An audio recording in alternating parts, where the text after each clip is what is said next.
आप सभी को जय मसीह की। मैं जीवित परमेश्वर को धन्यवाद देता हूँ। परमेश्वर पिता ने सुंदर समय दिया कि आज की सुबह के समय हम परमेश्वर के कलाम को सीख सके। मेरे साथ निकालेंगे आज की मनन के लिए भजन संहिता की पुस्तक 136 अध्याय। हम उससे पढ़ेंगे 16 पद को। वह अपनी प्रजा को जंगल में ले चला, उसकी करुणा सदा की है। परमेश्वर पिता इन वचनों के द्वारा हम सभी को आशीर्वाद प्रदान करे। भजन संहिता 136 अध्याय एक धन्यवाद का वचन है। जब आप भजन संहिता 136 अध्याय को पढ़ेंगे तो एक पद से लेकर उसका 26 पद तक केवल और केवल धन्यवाद के विषय में लिखा हुआ एक भजन है। एक पद में इस प्रकार से लिखा है, यहोवा का धन्यवाद करो क्योंकि वह भला है और उसकी करुणा सदा के लिए है।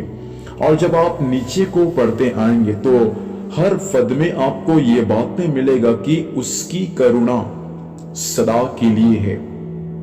याद रखना, परमेश्वर आपके जीवन में जो तरस खाता ही, परमेश्वर आपके जीवन में जो करुणा करता ही, वो करुणा केवल कुछ समय के लिए ही नहीं है, कुछ दिन या कुछ महीने या कुछ वर्ष के लिए ही नहीं है, परंतु परमेश्वर जो हम पर अपनी करुणाओं को प्रकट करता है, उसकी करुणा हमारे जीवन में सदा के लिए है। यहाँ पर जिस पद को हमने पढ़ा 16 पद को, यहाँ पर परमेश्वर अपने प्रजा के विषय में कुछ बातें कहता है। क्या बातें कहता है परमेश्वर? वह अपनी प्रजा को जंगल में ले चला। एक समय था जब परमेश्वर के लोग मिस्र देश में 430 साल की अवस्था में, जब वे लोग गुलामी की अवस्था में थे, तो परमेश्वर उनको निकालने के लिए एक मूसा नामक व्यक्ति को चुना। मूसा के अगुवाई में परमेश्वर सारे इस्राएलियों को, जो फिरौन की बंधुआई में 430 साल तक था, उनको जब परमेश्वर निकालकर जब स्वर्गीय कनान देश में लेकर जा रहा था, तो बहुत सारी चमत्कार परमेश्वर उनके जीवन में किया। लेकिन जब परमेश्वर अपनी प्रजा को मिस्र से निकालकर कनान देश को लेकर जा रहा था, तो बाइबल हमें यह सिखाता है कि उनको परमेश्वर जंगल में ले चला। बहुत सारे भाई बहन आज की सुबह के समय मुझे सुन पा रहे हैं। पवित्र आत्मा इस वक्त आपसे कहना चाहता है, परमेश्वर ने आपको बुलाया, परमेश्वर ने आपको ठहराया, परमेश्वर के वचन के अनुसार आपको परमेश्वर बाहर निकाल रहा है।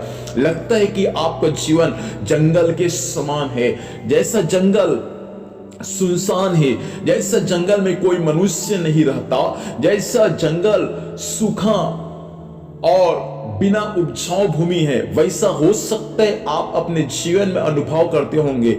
लेकिन मैं आपको आज की सुबह के समय इस वचन के अनुसार ये बातें कहना चाहूंगा। परमेश्वर अपनी प्रजा को जंगल में इसलिए लेकर चला ताकि परमेश्वर का कार्य और परमेश्वर का चमत्कार परमेश्वर अपने प्रजा के लोगों के जीवन में उस जंगल में कर सके। याद रखना, सबसे बड़ा चमत्कार परमेश्वर ने अपने लोगों के लिए उस जंगल में किया, उस मरुस्थल में किया, जहां परमेश्वर के सिवा उनका और कोई नहीं था।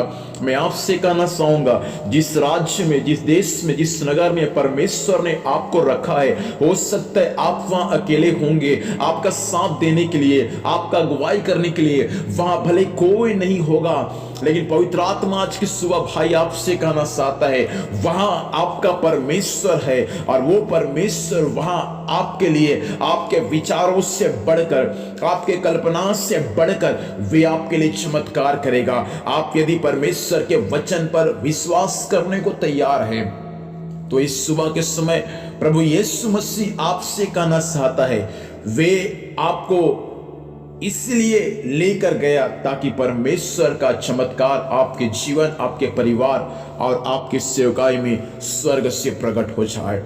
इस समय अपनी आंखों को बंद करेंगे और हम प्रभु से प्रार्थना करेंगे। प्रेमी, दयालु, अनुग्रहकारी, जीवित परमेश्वर पिता, हम धन्यवाद करते हैं प्रभु से आपके वचन के लिए। इस वचन को पिता परमेश्वर, जितने भाई बहन मुझे सुन पा रहे हैं प्रभु जी, हो सकता है जंगल के समान उनका जीवन सुनसान होगा प्रभु, लेकिन आप उनके साथ में है प्रभु। आज की सुबह के समय आप उनको चंगाई दे, छुटकारा दे और एक अद्भुत काम उन सभी के जीवन में स्वर्ग तक पहुंचने में सहायता करे। यीशु के नाम से हम सभी को आशीष देते हैं। आज जहां भी जाते पिता, जाने आने में सहायता करना, हर कार्य यीशु मसीह के नाम से सफल होने पाए। धन्यवाद, आपने प्रार्थना सुना। यीशु के नाम से पिता आशीष को मांगते हैं, आमीन। प्रभु हम सभी को आशीर्वाद दें। आप सभी को जय मसीह की प्रेज़ द लॉर्ड।